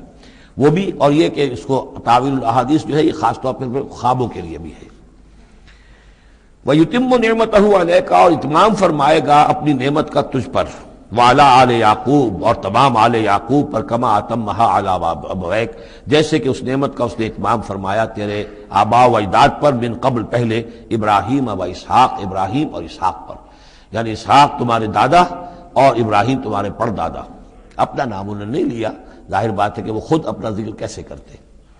ان ربک علیم حکیم، یقیناً تیرا رب جو ہے وہ علیم ہے اور حکیم ہے۔ لقد کان فی یوسف و اخوتہ آیات للسائلین، یقیناً حضرت یوسف اور ان کے بھائیوں کا جو واقعہ ہوا، جو ماجرا ہوا، اس میں تو نشانیاں ہیں پوچھنے والوں کے لیے، یعنی جنہوں نے یہ سوال پوچھوایا ہے اور جو پوچھ رہے ہیں ان سب کے لیے نشانیاں ہیں۔ اگر اسی قصے کو حقیقت بینی کے ساتھ جو ہے، حقیقت کی نگاہ کے ساتھ اسے دیکھیں اور طلب ہدایت کے لیے اس قصے پر غور کریں جو قرآن اب پیش کر رہا ہے، تو یہ کہ ان کے لیے تو بہت سی چیزیں جو ہے نکھر کر سامنے آ جائیں گی، حقائق واضح ہو جائیں گے۔ اذ قالوا لیوسف واخوہ احب الی ابینا منا ونحن عصبہ، جبکہ انہوں نے کہا کہ یہ یوسف اور اس کا بھائی بنیامین، احب الی ابینا منا، یہ ہمارے والد کو زیادہ محبوب ہیں ہم سے زیادہ محبت ان دونوں سے، ونحن عصبہ، جبکہ ہم ایک بڑی جماعت ہیں، طاقتور، بڑے تھے، جوان تھے، 10 تھے، اور ظاہر بات ہے قبائلی زندگی میں تو آپ کو معلوم ہے کہ بازو جو ہوتے ہیں، بیٹے جوان جو ہوں وہی تو اصل میں طاقت کی بنیاد ہوتے ہیں، جس کے جتنے بازو ہیں اتنا ہی وہ صاحب عزت ہے۔ تو ہم ہیں 10 جوان اور یہ 2 چھوٹے، محبت ان سے زیادہ ہو رہی ہے۔ انا ابانا لفی ضلال مبین، یقیناً ہمارے ابا جان کچھ بہک سے گئے، معلوم ہوتا ہے کچھ سٹھیا گئے۔ اقتلوا یوسف، قتل کر دو اس یوسف کو، اب اطرحوہ ارضا، یا اسے کہیں دور کسی ملک کے اندر پھینک دو، اسے دلا وطن کر دو، یخلو لکم وجہ ابیکم، تاکہ تمہارے والد کی جو توجہات ہیں، عنایات ہیں، تمہاری طرف ہو جائیں۔ اس کی طرف سے ہٹ کر جو ساری عنایات کا مرکز اور منبع بنا ہوا یوسف، تو یہ جب یہاں نہیں رہے گا، یہ کانٹا نکل جائے گا، تو پھر یہ ہے کہ وہ عنایات جو ہیں حضرت یعقوب کی وہ ہمارے حصے میں آئیں گی۔ وَتَكُونُوا مِن بَعْدِهِ قَوْمًا صَالِحِينَ، یہ کڑوا گھونٹ تو کر گزرو پھر بعد میں نیک بن جانا، یعنی دل میں ملامت بھی ہے، ضمیر کہہ رہا کیا کرنے لگے ہو، کیا سوچ رہے ہو، ایک اپنے بھائی کو قتل کرنا چاہتے ہو، لیکن یہ کہ پھر یہ کہ انسان جو ہے اپنے آپ کو جب کوئی نفس سے، جیسے کہ ہم سورہ مائدہ میں پڑھا ہے فَطَوَّعَتْ لَهُ نَفْسُهُ قَتْلَ أَخِيهِ، قابیل کے نفس نے اسے آمادہ کر ہی لیا اپنے بھائی کے قتل کرنے پر۔ تو اب ان لوگوں کا بھی جو ہے ضمیر ملامت جب کر رہا تھا تو ان کا ٹھیک ہے بھائی یہ تو کر گزرے ہیں اب، لیکن اس کے بعد نیک ہو جائیں گے، توبہ کر لیں گے، پھر کفارہ بھی ادا کر دیں گے، پھر جس طرح بھی ہوگا تلافی بھی کر دیں گے اپنے اس جرم کی۔ قال قائل منهم لا تقتلوا یوسف، کہا ان میں سے ایک کہنے والے نے نہیں قتل نہ کرو یوسف کو، یہ یہودا تھے جو سب سے بڑے بیٹے تھے، اور یہیں سے لفظ یہودی بنا ہے، سب سے بڑے بیٹے حضرت یعقوب کے یہودا، اور یہ شریف النفس تھے ان میں۔ انہوں نے کہا نہیں قتل مت کرو، وَأَلْقُوهُ فِي غَيَابَةِ الْجُبِّ، ہاں کسی جو باولیاں پچھلے زمانے میں ہوتی تھی، کنواں نہیں اصل میں کہنا چاہیے، باولیاں پتہ نہیں بہت سے لوگ جانتے نہیں ہوں گے، وہ ایک بہت گہرا سا جو ہے وہ کھودتے تھے تاکہ پانی تک پہنچ جائے، اور پھر جہاں پانی کی سطح ہوتی تھی اس کے آس پاس طاقچے بنے ہوتے تھے، تو ان طاقچوں میں سے غیابت الجب، ان میں سے کسی میں اس کو ڈال داؤ تاکہ پھر کوئی رسی نیچے پھینکے گا اور کوئی قافلہ آئے گا، اس کا کوئی پانی لینے والا آئے گا، یہ اس رسی کو پکڑ کر اوپر چلا جائے گا، وہ قافلہ اپنے ساتھ لے جائے گا جہاں جا رہا ہوگا، تو ہماری جان چھوٹے گی، تو ہم قتل کے مجرم نہیں ہوں گے۔ وَأَلْقُوهُ فِي غِيَابَةِ الْجُبِّ يَلْتَقِطْهُ بَعْضُ السَّيَّارَةِ، لے جائے گا اس کو، کوئی اٹھا لے جائے گا، کوئی قافلہ۔ ان کنتم فاعلین، اگر تم کرنے ہی والے ہو، یعنی اگر تم تل گئے ہو، اب ظاہر بات ہے کہ باقی 9 بھائی اگر تلے ہوئے تھے تو بڑے بھائی کی کچھ بس نہیں گئی، اس نے کہا اچھا کم سے کم یہ کرو قتل تو نہ کرو، اس کو کسی کنویں کی کسی باولی کے طاقچے کے اندر رکھاؤ۔ قالوا یا ابانا ما لک لا تمنا علی یوسف وانا لہ لناصحون، اب انہوں نے کہا کہ ابا جان کیا وجہ ہے کہ آپ ہم پر بھروسہ نہیں کرتے یوسف کے معاملے میں، کبھی ہم پر اعتماد نہیں کرتے، ہمارے پاس اکیلا نہیں چھوڑتے، اسے کیا مسئلہ ہے؟ وَإِنَّا لَهُ لَنَاصِحُونَ، ہم تو اس کے بڑے خیر خواہ ہیں۔ أَرْسِلْهُ مَعَنَا غَدًا، کل ذرا ہمارے ساتھ بھیجیے، ہم جا رہے ہیں شکار کے لیے جا رہے ہیں، تو غدن بھیج دیجیے، یرتع یلعب، وہ بھی چرے چگے گا، کھائے پیے گا، درختوں کے اوپر چڑھے گا، کھیلے گا، کودے گا، اور کوئی پھل ول کھائے گا، یرتع جیسے چڑھنا چگنا، وَيَلْعَبْ اور کھیلے گا، وَإِنَّا لَهُ لَحَافِظُونَ، ہم اس کی حفاظت کرنے والے ہیں۔ قَالَ إِنِّي لَيَحْزُنُنِي، حضرت یعقوب نے فرمایا مجھے اس کا بڑا اندیشہ ہے، تشویش ہے، ان تذهبوا به، کہ تم اسے لے جاؤ، وَأَخَافُ أَن يَأْكُلَهُ الذِّئْبُ، اور مجھے اندیشہ یہ ہے کہ کہیں اس سے بھیڑیا نہ کھا جائے، وَأَنتُمْ عَنْهُ غَافِلُونَ، اور تم اس سے غافل ہو، کہیں تم تو اپنے دندوں میں لگ جاؤ، منہمک ہو جاؤ، وہ کہیں اکیلا رہ جائے، کوئی بھیڑیا آ کر اسے کھا جائے۔ قَالُوا لَئِن أَكَلَهُ الذِّئْبُ وَنَحْنُ عُصْبَةٌ إِنَّا إِذًا لَخَاسِرُونَ، ابا جان کیا بات کر رہے ہیں، اگر اسے بھیڑیا کھا جائے جبکہ ہم ایک جوان گروہ ہیں، ہم 10 آدمی ہیں، ہماری پوری ٹیم ہے، جماعت ہے، تو پھر تو ہم تو بڑے نکمے لوگ ہوئے، بڑے خسارے والے لوگ ہوئے۔ فلما ذهبوا به واجمعوا، اور جب پھر وہ اس کو لے گئے اور پھر اب وہ متفق ہو گئے، اجمعوا کے بعد علا کا صلہ جو ہے یہاں پر محذوف ہے، علا ان يجعلوه في غيابة الجب، انہوں نے اپنی یہ بات اب پوری جمع کر لی، اپنا پوری رائے ایک کر کے، ایک آ کر کے، اور وہ یہ کہ اب اسے غیابت الجب کے اندر رکھنے چلے۔ وَأَوْحَيْنَا إِلَيْهِ، ہم نے اس وقت وحی کی یوسف کو، لَتُنَبِّئَنَّهُمْ، اب اس کو ہم الہام کہیں گے، ابھی ظاہر بات ہے کہ وہ نبوت کی عمر نہیں ہے۔ وَأَوْحَيْنَا إِلَيْهِ لَتُنَبِّئَنَّهُمْ بِأَمْرِهِمْ هَٰذَا، تم یہ بات ان کو جتلاؤ گے، ایک دن آئے گا کہ تم جتلا دو گے اپنے بھائیوں کے تم نے میرے ساتھ کیا تھا۔ اب اس میں جو بلاغت ہے اس کی کیا معنی ہے؟ تم ہلاک نہیں ہوگے، تمہارا بال بیکا نہیں ہوگا، تمہاری ہم حفاظت کریں گے، ایک وقت آئے گا کہ یہ تمہارے پاس آئیں گے اور پھر تم انہیں جتلاؤ گے۔ تو گویا کہ پوری داستان جو ہے ایک ان کی حوصلہ افزائی کے لیے وہ سارا ایک لفظ کے اندر ہے، لَتُنَبِّئَنَّهُمْ بِأَمْرِهِمْ هَٰذَا وَهُمْ لَا يَشْعُرُونَ، اور اس وقت انہیں اندازہ بھی نہیں ہوگا کہ کون ان سے بات کر رہا ہے۔ وَجَاءُوا أَبَاهُمْ عِشَاءً يَبْكُونَ، شام کو وہ آ گئے روتے ہوئے اپنے ابا جان کے پاس، حضرت یعقوب کے پاس۔ قالوا یا ابانا انا ذهبنا نستبق، انہوں نے کہا ابا جان ہم گئے تھے ذرا دوڑ لگا رہے تھے، مقابلہ کر رہے تھے دوڑنے کا۔ وَتَرَكْنَا يُوسُفَ عِندَ مَتَاعِنَا، اور ہمارا جو سامان و امان تھا، کوئی کپڑے وپڑے ہم نے رکھے تھے اضافی اتار کر، دوڑنا جو تھا تو وہاں ہم نے یوسف کو چھوڑ دیا تھا۔ فَأَكَلَهُ الذِّئْبُ، تو اسے کھا لیا ایک بھیڑیے نے۔ وَمَا أَنتَ بِمُؤْمِنٍ لَنَا، اور آپ ہماری بات مانیں گے تو نہیں۔ وَلَوْ كُنَّا صَادِقِينَ، خواہ ہم کتنے ہی سچے ہوں، آپ نے ماننی تو نہیں ہے بات، لیکن ہم کیا کریں، ہوا یہ ہے۔ وَجَاءُوا عَلَىٰ قَمِيصِهِ بِدَمٍ كَذِيبٍ، اور کوئی جھوٹ موٹ کا خون اس کی قمیص کے اوپر لگا کے لے آئے۔ قال بل سولت لکم انفسکم امرا، حضرت یعقوب نے فرمایا نہیں، بات کچھ اور ہے، تمہارے دیوں نے، تمہارے نفسوں نے تمہارے لیے ایک بڑی بات کو ہلکا کر دیا ہے. تم نے کوئی بہت بڑا غلط اقدام کیا ہے اور تمہارے نفسوں نے اس کے لیے تمہیں آمادہ کر دیا ہے. فصبر جمیل. لیکن ظاہر بات ہے کہ اب 10 بیٹے ہیں، حضرت یعقوب اکیلے ہیں، بوڑھے ہیں. فصبر جمیل، میں اب کیا کر سکتا ہوں سوائے اس کے کہ صبر کروں خوبصورتی کے ساتھ، اور دیکھوں اللہ تعالیٰ اس میں سے کیا برآمد کرتا ہے. واللہ المستعان علی ما تصفون، اور جو کچھ تم بیان کر رہے ہیں اس پر تو ظاہر بات ہے کہ اب میں اللہ ہی سے مدد مانگ سکتا ہوں. وجاءت سیارۃ، اب کچھ عرصے کے بعد وہاں ایک وہ قافلہ آ گیا. جاءت سیارۃ فارسلوا واردہم، انہوں نے بھیجا اپنے آگے چلنے والے کو. یہ پرانے زمانے میں ہوتا تھا قافلہ، اس سے آگے آگے جو ہے اس کو عورت کہتے ہیں وارد، وہ جا کر جو ہے وہاں پر دیکھتا تھا کہاں کنواں ہے، پانی کہاں ہے، کہاں اگلا پڑاؤ ہوگا. فارسلوا واردہم، اپنے پانی بھرنے والے کو بھیجا. فادلا دلوا، اس نے اپنا ڈول جو ہے وہ نیچے اتارا. قال یا بشرا، اب اس کو پکڑ لیا حضرت یوسف نے، اس نے کھینچا، وہ سمجھ رہا تھا پانی کھینچ رہا ہوں، وہ حضرت یوسف آ گئے. یا بشرا ھذا غلام، انہوں نے وہیں سے شور بچایا، آواز دی کہ او بشارت ہو، یہ تو ہمیں غلام مل گیا، لڑکا مل گیا. وَأَسَرُّوهُ بِضَاعَةً، اور انہوں نے چھپا لیا اسے ایک پونجی سمجھ کر کہ یہ تو اچھی دولت ملی ہے، اسے بیچیں گے، بیچ کے پیسے کھڑے کریں گے، چھپا لیا. واللہ علیم بما یعملون، اور اللہ تعالیٰ خوب جانتا تھا جو وہ کر رہے ہیں. وَشَرَوْهُ بِثَمَنٍ بَخْسٍ دَرَاهِمَ مَعْدُودَةٍ، اور مصر پہنچ کر انہوں نے بیچ دیا اس کو بڑی تھوڑی سی قیمت پر. دراہم معدودہ، گنتی کی چونیاں، درہم جو ہے ان کے ہاں دینار کا چوتھا حصہ ہوتا تھا، تو دراہم معدودہ جو ہے چند چونیوں کے عوض وہ فروخت کر دیا. وَكَانُوا فِيهِ مِنَ الزَّاهِدِينَ، اور اس کے معاملے میں تو وہ بہت ہی قانع تھے.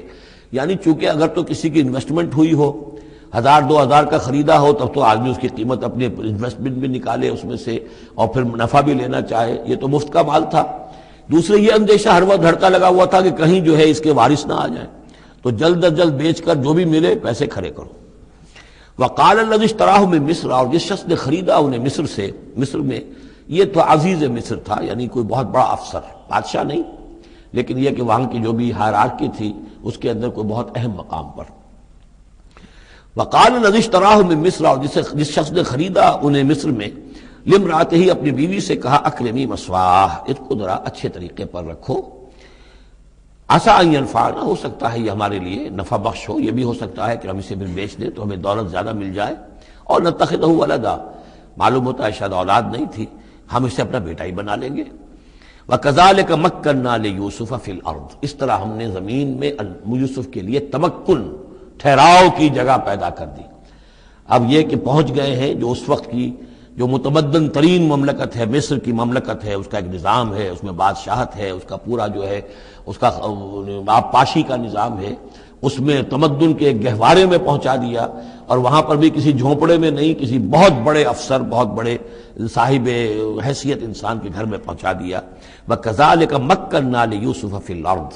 وَلِنُعَلِّمَهُ مِن تَأْوِيلِ الْأَحَادِيثِ، اور تاکہ ہم اسے سکھائیں باتوں کی تہ تک پہنچنا. یعنی ظاہر بات ہے کہ اگر وہ کوئی بہت بڑا عہدے دار تھا، بہت بڑا افسر تھا، تو وہاں پر لوگ آتے رہتے ہوں گے، گفتگویں ہوتی ہوں گی، امور مملکت پر بحثیں ہوتی ہوں گی. اب یہ وہاں پر ایک خادم کی حیثیت سے ہیں، وہ باتیں ساری سن رہے ہیں، تو گویا کہ اس میں ان کے لیے تربیت کا سامان اللہ نے کر دیا کہ کہاں کسی اگر دیہاتی میں رہتے یا کہیں صحرا میں رہتے، کہاں یہ تمدن کے ایک گڑھ میں اور ایک ایسی جگہ پر جہاں پر بیٹھ کر سارے مشورے ہوتے ہوں، گفتگویں ہوتی ہوں اور دوسرے ملکوں کی خبریں آتی ہوں. اس سے ان کے علم کے اندر معلومات میں بھی اضافہ ہوا. اور یہ کہ حالات و واقعات کا تجزیہ کرنا، اس سے استنتاج کرنا، نتیجہ نکالنا، اللہ نے یہ چیز انہیں سکھا دی. واللہ غالب علی امرہ، اللہ تعالیٰ تو اپنے معاملے پر، اپنے حکم پر، اپنے فیصلے پر غالب ہے. ولکن اکثر الناس لا یعلمون، لیکن اکثر لوگ جانتے نہیں. ولما بلغ اشدہ آتیناہ حکما وعلما، جب وہ اپنی پوری پختگی کو پہنچ گئے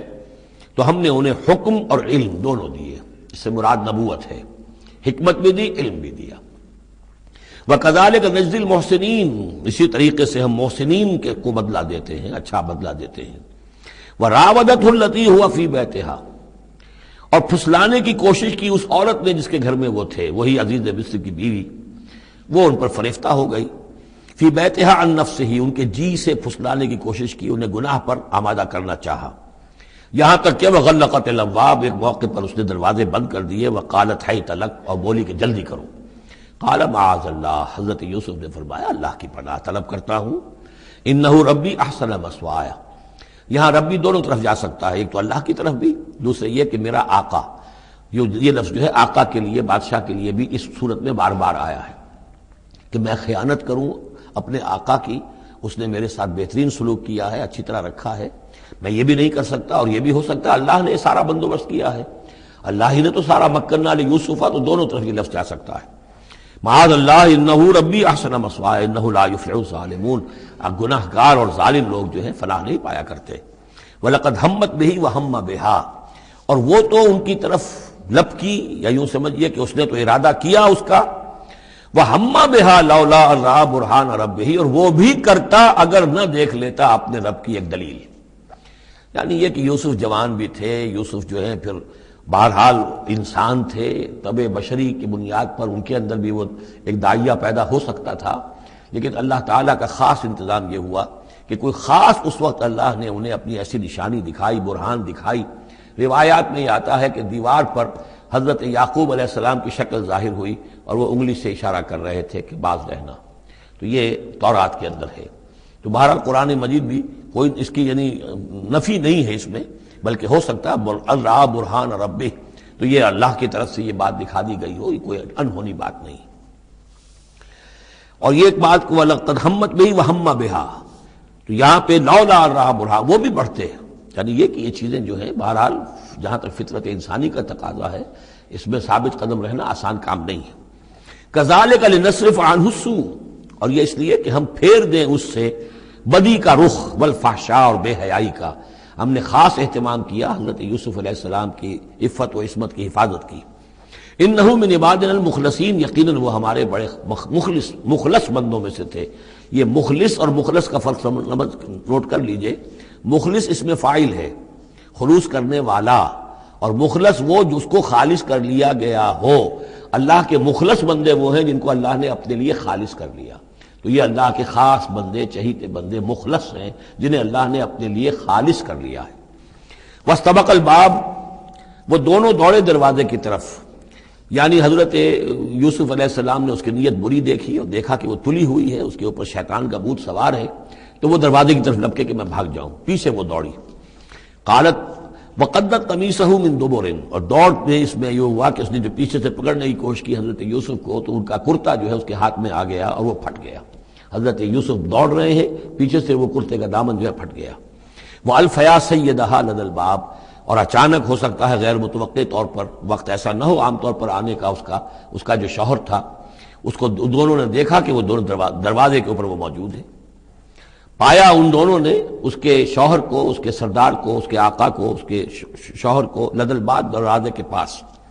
قالت ما جزاء من اراد باهلك سوءا، اب دیکھیے یہ ہے وہ کہ جو عورت کے جو تلتر جس کو کہتے ہیں مشہور، فوراً جو اس نے پیترا بدلا ہے، اس نے کہا اپنے شوہر سے مخاطب ہو کر بڑا سوچو کیا سزا ہونی چاہیے اس شخص کی جو تمہاری بیوی کے ساتھ بدکاری کا ارادہ کرے،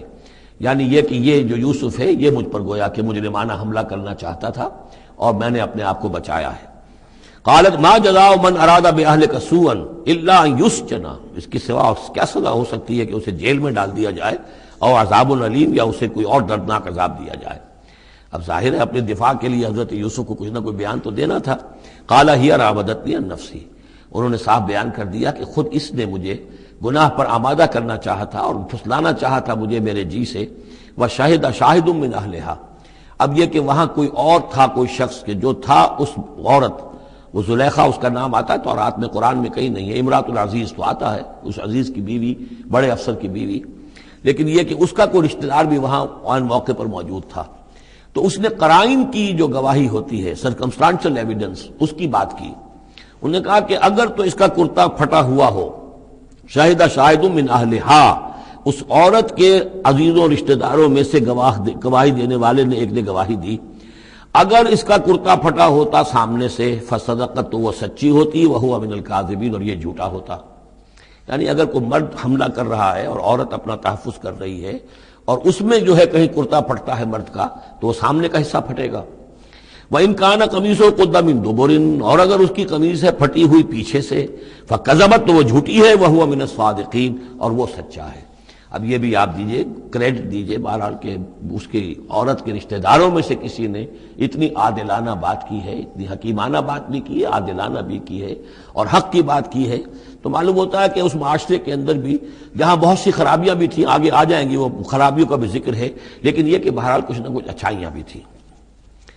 فلما رأى قميصه قد من دبر، جب اس نے دیکھا کہ قمیص تو پھٹی ہوئی ہے پیچھے سے، قال انه من کیدکن، تو اس نے کہا اس عزیز مصر نے اپنی بیوی سے کہ یہ تمہاری ہی چالوں میں سے ہے، فریب میں سے ہے، ان کیدکن عظیم، تم عورتوں کی چالیں جو ہیں اور تمہارے عورتوں کے جو فریب ہیں وہ بہت بڑے ہیں۔ یوسف اعرض عن ھذا، اب اس نے کہا یوسف ٹھیک ہے اس سے درگزر کرو، عن ھذا، اعرض عن ھذا واستغفری لذنبک، اور دیکھو تم اپنی بیوی سے مخاطب ہو کہا تم اپنے گناہ کا استغفار کرو، توبہ کرو، انک کنت من الخاطئین، یقیناً تو ہی تھی خطا کار۔ وقالت نسوۃ فی المدینہ، اور کہا عورتوں نے شہر کے اندر، امرأۃ العزیز ہے، یہ ہے وہ عزیز کی بیوی، تراود فتاح عن نفسہ، وہ اپنے غلام کو پھسلا رہی ہے اور اس کو چاہتی ہے اسے گناہ پر آمادہ کرنا، قد شغفہا حبا، وہ اس کی محبت میں گرفتار ہو گئی ہے، انا لنراھا فی ضلال مبین، ہم دیکھتے ہیں وہ تو بڑی بھٹک گئی ہے اپنے غلام کے ساتھ، یہ معاملہ، اور یہ تو بہت ہی گھٹیا بات ہے۔ فلما سمعت بمکرہن، جب اس نے امرأۃ العزیز نے سنی یہ باتیں میرے خلاف، اب یہ چرچے ہو رہے ہیں، تو اس نے چاہا کہ ان سب کا جو چونکہ اوپر کی سوسائٹی تھے وہ سارے کے سارے جو ہیں سوراخ تو سبھی کے ہاں تھے، گندگیاں ہر ایک کے ہاں تھی، لیکن یہ موقع مل گیا عورتوں کو کہنے کا، اسے معلوم تھا خود ان کے اپنے کردار کیسے کچھ ہیں، لیکن اس نے چاہا کہ اس کا بھانڈا جو ہے چوراہے کے اندر ان کے کردار کا بھی پھوڑ دیا جائے۔ ارسلت الیہن، تو ان سب کو بلوایا ایک دعوت میں، وآتت لہن متکئا، اور اہتمام کیا ایک مجلس کا، ایک ڈنر کا، اور اس میں یہ کہ سب جو متکئا جو سہارا لے کر بیٹھے ہوئے ہیں، وآتت کل واحدۃ منہن، اور ہر عورت کو اس نے ایک چھری اس کے سامنے رکھی، سکینن، ایک چھری، جب کوئی پھل وغیرہ ہوں گے اس کے ساتھ چھری بھی سب کو دی گئی ہے۔ وقالت اخرج علیہن، اور کہا کہ اے یوسف ذرا نکلو ان کے سامنے، برآمد ہو، ان کے سامنے آ جاؤ۔ فلما رأینہ، تو جب ان سب نے اس کو دیکھا، اکبرنہ، تو ششدر رہ گئیں، وقطعن ایدیہن، اور ان سب نے اپنے ہاتھ کاٹ لیے۔ اس میں ایک کا تو کسی کا غلطی سے ہاتھ کٹ گیا ہوگا، چوک گئی ہوگی، دیکھ کر ایک دم چونکی کہ یہ اس قدر حسین و جمیل، یہ تو انسان نہیں معلوم ہوتا یہ کون ہے، تو اس کا ہاتھ کٹا۔ اس کی طرف حضرت یوسف متوجہ ہوئے ہوں گے، خون اس کے کچھ نہ آخر ماں خادم کی حیثیت سے تھے کہ اس کے کوئی مرہم پٹی کریں، تو ہر ایک نے یہ چاہا کہ یہ التفات اس کا میری طرف بھی ہو، تو سب نے اپنی انگلیاں کاٹی۔ قطعنا، اب یہاں پر یہ غلطی سے بات نہیں ہو سکتی، اس لیے کہ یہ قطع یقطع تقطیعا باب تفعیل ہے، اس تفعیل کے اندر تو اہتمام اور پوری طریقے سے کوئی ارادہ کر کے کسی کام کو کیا جاتا ہے۔ اپنے ہاتھ کاٹ لیے، وَقُلْنَا حَاشَا لِلَّهِ مَا هَذَا بَشَرًا، ان کہا کہ حاشا للہ، یہ شخص یہ تو آدمی نہیں ہے، ان هَذَا إِلَّا مَلَكٌ کریم، یہ تو معلوم ہوتا ہے کہ کوئی بہت ہی بزرگ فرشتہ ہے۔ قالت فَذَلِكُنَّ الَّذِي لُمْتُنَّنِي فِيهِ، تو اس نے کہا یہ ہے وہ جس کے بارے میں تم مجھے ملامت کر رہی تھی اور مجھ پر جو ہے تم تان کر رہی تھی۔ وَلَقَدْ رَاوَدتُّهُ عَن نَّفْسِهِ، اور میں نے اسے یقیناً پھسلانا چاہا، گناہ پر آمادہ کرنا چاہا، فَاسْتَعْصَمَ، لیکن وہ جمع رہا، وہ قائم رہا، وہ مستقیم رہا، اس نے اپنے عفت اور عزت کی حفاظت کی۔ وَلَئِن لَّمْ يَفْعَلْ مَا آمُرُهُ، اور اگر اس نے نہ کیا وہ جو میں اسے حکم دے رہی ہوں، لَيُسْجَنَنَّ، تو وہ لازماً قید میں پڑے گا، وَلَيَكُونَ مِنَ الصَّاغِرِينَ، اور یہ کہ بہت ہی چھوٹا ذلیل و خوار ہو کر رہے گا۔ اس سے آپ اندازہ کر لیجئے کہ اس اونچی سوسائٹی کا اخلاقی طور پر اس وقت کیا حال ہو چکا تھا، کس دھڑلے سے یہ کہہ رہی ہے، اور ان کی تمام بیگمات کا بھی جو مسئلہ تھا وہ بھی سامنے آ چکا، اور اس میں ظاہر بات ہے کہ اسی دھڑلے کے ساتھ اس کا اعلان کرنا اپنے گناہ کا، کوئی اس میں حجاب محسوس نہیں کر رہی۔ قال رب السجن احب الی مما یدعوننی الیہ، حضرت یوسف نے دعا کی، پروردگار مجھے قید زیادہ پسند ہے اس چیز سے جس کی طرف یہ مجھے بلا رہی ہیں۔ وَإِلَّا تَصْرِفْ عَنِّي كَيْدَهُنَّ، اور اگر اے پروردگار تو نے مجھ سے دور نہ کر دیا ان کی چالوں کو، ان کی فریبوں کو، أَصْبُ إِلَيْهِنَّ، ہو سکتا ہے میں بھی ان کی طرف مائل ہو جاؤں، وَأَكُن مِّنَ الْجَاهِلِينَ، اور میں جاہلوں میں سے ہو جاؤں۔ فَاسْتَجَابَ لَهُ رَبُّهُ، تو اللہ تعالیٰ نے، اس کے رب نے اس کی دعا کو قبول کیا۔ فَصَرَفَ عَنْهُ كَيْدَهُنَّ، اور ان سب کی عورتوں کی جو چالیں تھیں ان سے ان کو بچا لیا۔ انہ هو السمیع العلیم، یقیناً وہی ہے سننے والا اور جاننے والا۔ ثم بدا لهم من بعد ما رأوا الآیات، پھر یہ بات ان پر واضح ہو گئی، منکشف ہو گئی جب یہ ساری نشانیاں دیکھ لیں۔ لَيَسْجُنُنَّهُ حَتَّىٰ حِينٍ، کہ عافیت اسی میں ہے کہ کچھ عرصے کے لیے اسے جیل میں ڈال دیا جائے۔ پبلک سیفٹی کا معاملہ یہی ہے، مصلحت عامہ کا تقاضا یہی ہے۔ ہم اپنی عورتوں کو تو سنبھال کے نہیں رکھ سکتے، لیکن پبلک سیفٹی کے لیے اس کو جیل میں ڈال دینا چاہیے۔ بارک اللہ لی ولکم فی القرآن العظیم ونفعنی وإیاکم بالآیات والذکر الحکیم۔